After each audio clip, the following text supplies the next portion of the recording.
guys, and welcome to Betwixt the Books. Today we are going to be doing technically an arc review, although the review is coming out after the book came out because when we do joint reviews it comes out on Friday, and I hadn't read the book in time for us to review it for last week, so it's coming out this week. And that is Year of the Reaper by, is it Makiia Lucier or Makiia Lucier? I might be pronouncing it wrong because I've only ever read it and I haven't heard it spoken. This is a standalone YA fantasy book with a male protagonist, which is rare in the genre, so something to talk about. It just came out this week on Tuesday. If you're looking for more standalones in YA, this is definitely one that we recommend, but we're going to get into that when we review it. The general plot to get you guys interested in this, Cass, our protagonist, is coming home after having been kidnapped as a prisoner of war 3 years previously. He is able to escape his imprisonment because a plague has come over the whole entire world. Think Black Plague, not COVID, which makes it a little bit more removed for these trying pandemic times, but also still relevant. He's able to escape a hospital, having contracted it and survived it, and just sort of walks away and makes his way home. In the time since he was taken as a prisoner of war, the two kingdoms are no longer at war because the one kingdom sent their princess to marry his kingdom's king. And that was just a political move to end the war that they have been fighting for a very long time. As Cass makes his way home, his horse gets stolen by a young woman dressed as King's messenger, so a boy, dressed as a boy, and the two of them keep crossing paths as the story goes on. They actually have to end up working together to figure out why some of the people who are close to the new queen keep having their lives threatened.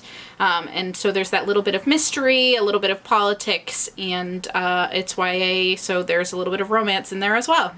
Hi guys, so to talk about my overall review, I have to say that I gave this a solid 4 stars. There were definitely things about it that were a little wishy-washy, which we'll talk about, but in terms of, like Michaela said, a standalone fantasy romance, I really enjoyed it. It flowed for me, and I'm gonna make a video talking about this in a couple of weeks, but I've been having such a hard time with YA fantasy lately. It's totally a me problem. So when Michaela and I chose this as a book to read together, I was like, oh God, what if I fail her completely? And I didn't. I started it and I finished it before her, by the way, and I read it basically in 1 or 2 sittings. So not only is it a good standalone fantasy, but it flows really well. The characters, you get really invested in the characters, and we'll talk a little bit more about that, but I think it's one of its strongest bits. And it's just an interesting world. There's a lot going on, but you don't feel like, it's being crammed down your throat. Again, it flew right by. It was really interesting, and I didn't mind that there was a plague involved, so solid 4 stars from me. I also gave it 4 stars. I also read it in about 1 sitting, so again, it definitely sucks you in and keeps you going throughout it. I also agree that the characters were really strong here and were probably the main driving force behind the book, so if you're a more character-oriented person, it might lend itself to your reading style. I definitely prefer standalones to series. You will find a lot of the times when I read the first book in series, or even like a couple books in a series, I never finish them because I get bored with it, so standalones are my go-to, and I'm happy to see some in YA that have that fast-paced nature, because it makes it easier for me to read as well.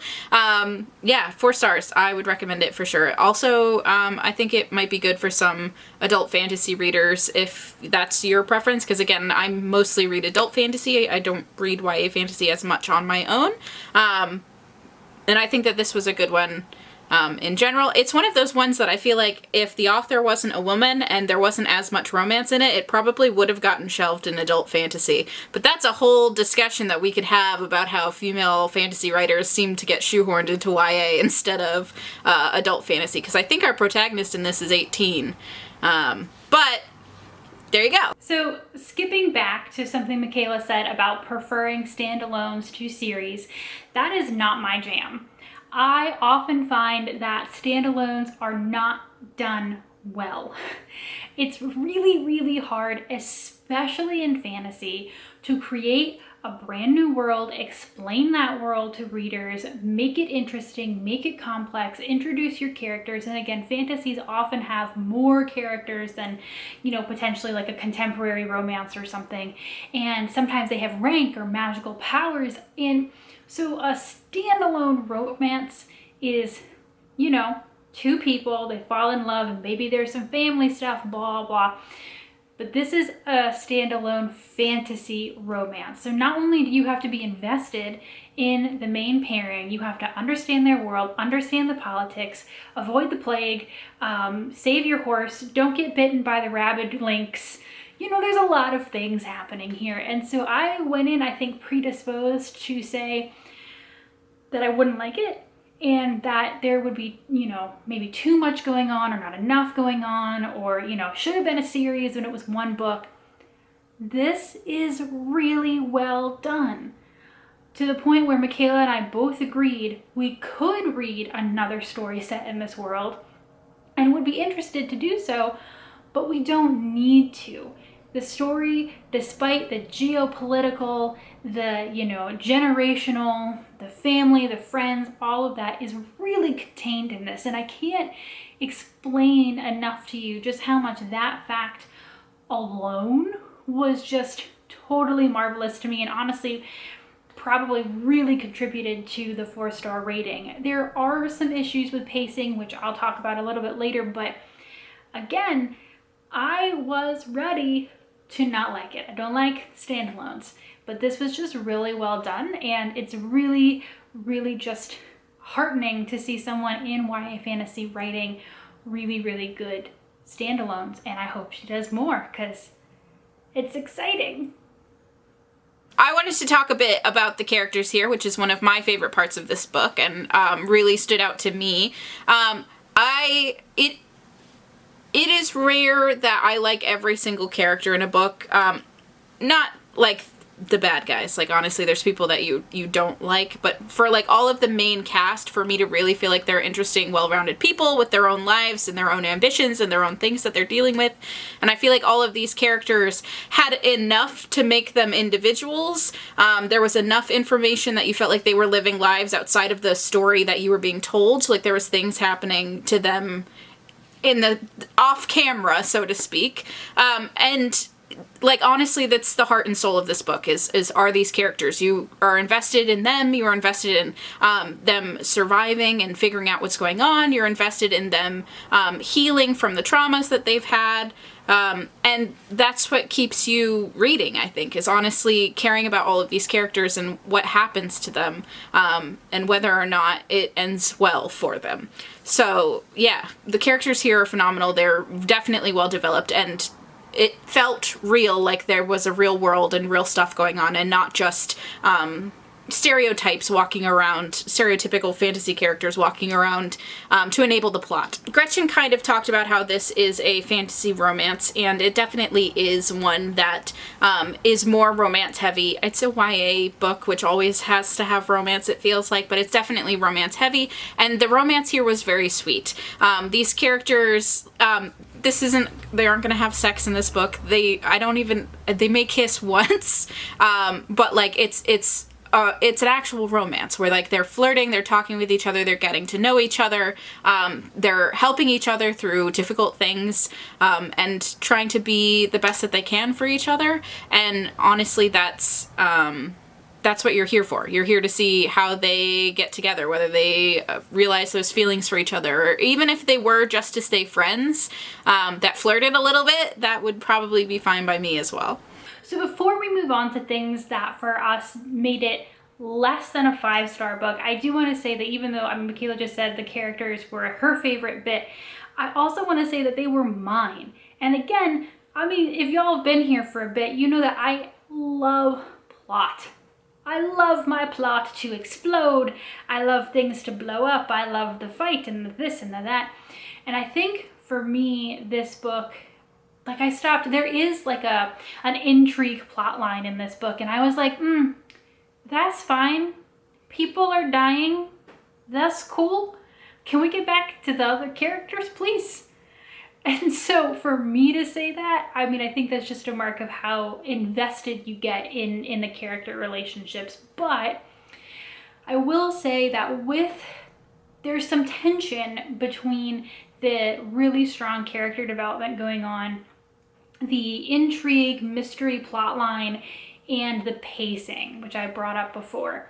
So this book has kind of a weird beginning.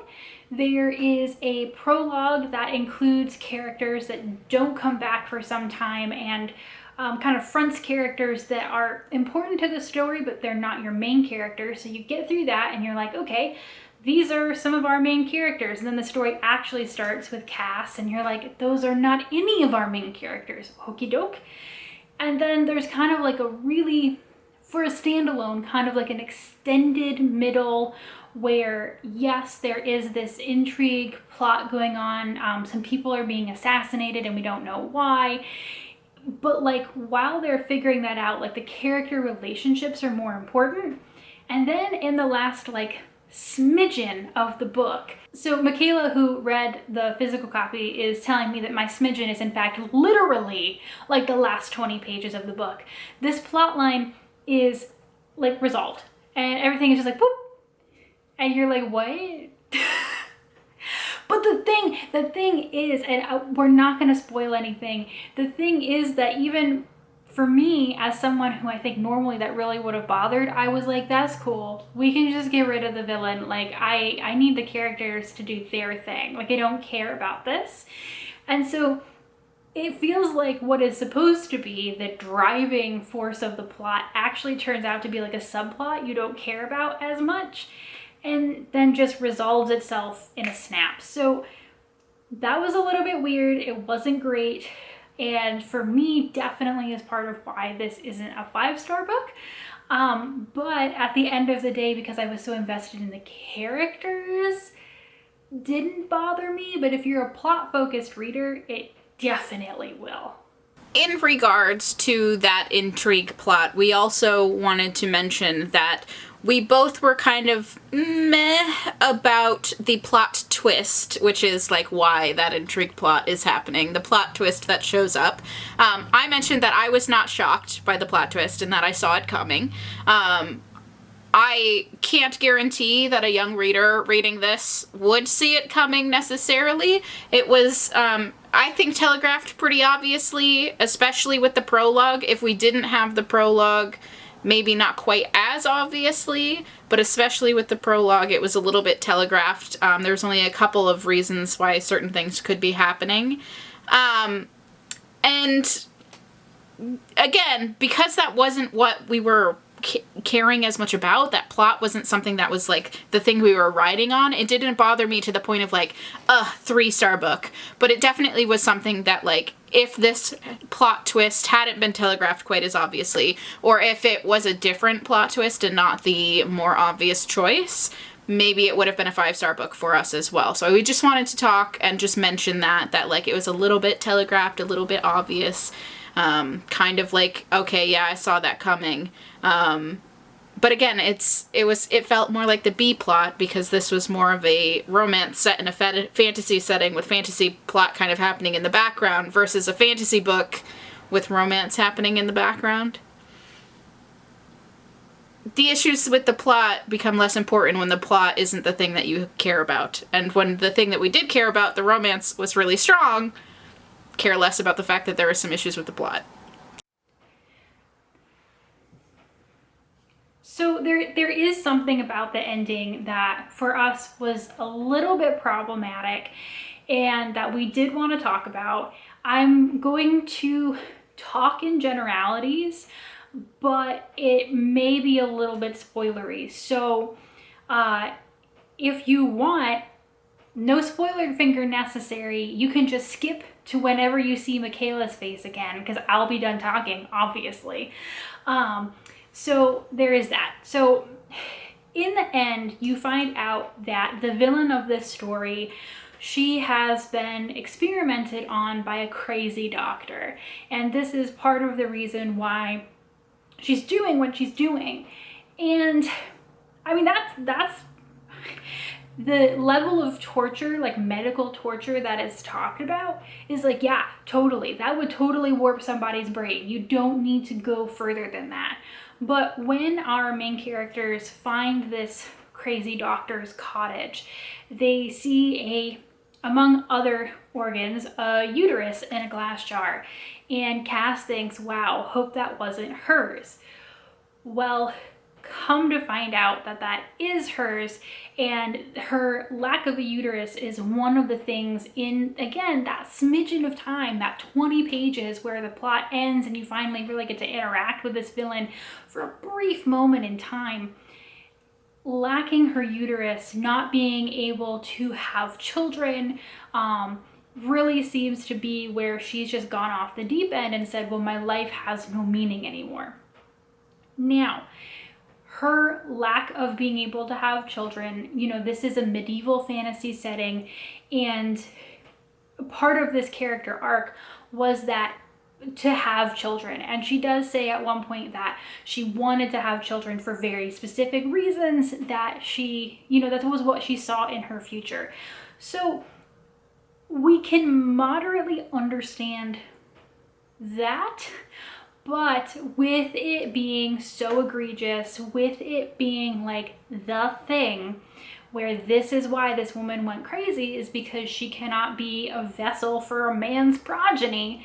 And then her rather, you know, violent death just a few pages later. It's a lot. And while it didn't like desperately bother me, I understood, you know, that there is maybe some plot reasons for it. It just, to use Michaela's word, just seemed really egregious. And I think that even though this is a little bit spoilery, it does bear mention, because even with the setting and the plot, you know, women can be more than just a uterus and can have purpose that isn't having children. So it was a little weird. It was a little weird. Anyway, the spoiler bit is over. Back to Michaela. In a like slightly lighthearted note, another little thing that kind of like bugged me that I just wanted to talk about is that there were 3 different names in this book that were reused for 3 different characters, each name. So our protagonist's name, Cass, he got from an ancestor, and also guy in town has the same name as him, and they laugh about the fact that they have the same name. His older brother, also named after one of their ancestors, and the king and queen's son is named the same name as him. And then there is a little girl character who has the same name as another character's sister, and also they end up naming their horse that same name. So like 3 times over, the same name is being used for 3 different characters, and it kind of pulled me out of the story, because I was like, does this fantasy kingdom only have 6 names? Like, why do they need to recycle the same names over again, to the point where like these main characters are being called the same name, and I'm kind of like, who are we, which one are we talking about? Oh, the prince this time? Okay, it's the prince, it's not the older brother. Okay, alright, cool. Gretchen it didn't bother Gretchen, because naming people after people common for the time period. I also understand that. I get it. It just was a little bit, it irked me a little bit. That's all I gotta say. When, in order to find criticism, we have drilled down to exactly how many times a name was used, you know we're grasping at straws a little bit, because that's the difficult thing with a book that we enjoy. It's really hard to say something more than, we liked it. Please read it. So this is the part of the video where I say, we liked it, please read it. And, you know, like we said, we had some issues. They may bother some people more than others, and hopefully we've given you a warning if you're that kind of person, or, you know, not if you're not. That's a sentence. Anyway, the big bit is that Year of the Reaper is now available from your local bookstore or library, and it is a diverse author with an interesting story. It's a standalone. It's something that doesn't pop up a lot in the genre, that good standalone. So just on the basis of that, you know, you can read one book and have an entire fantasy story. And that's about the speed I'm at right now. So I appreciated that. So thank you so much for hanging out with us for this bit of your time. And hopefully you will enjoy the book as we did. And we'll see you guys next time. Bye.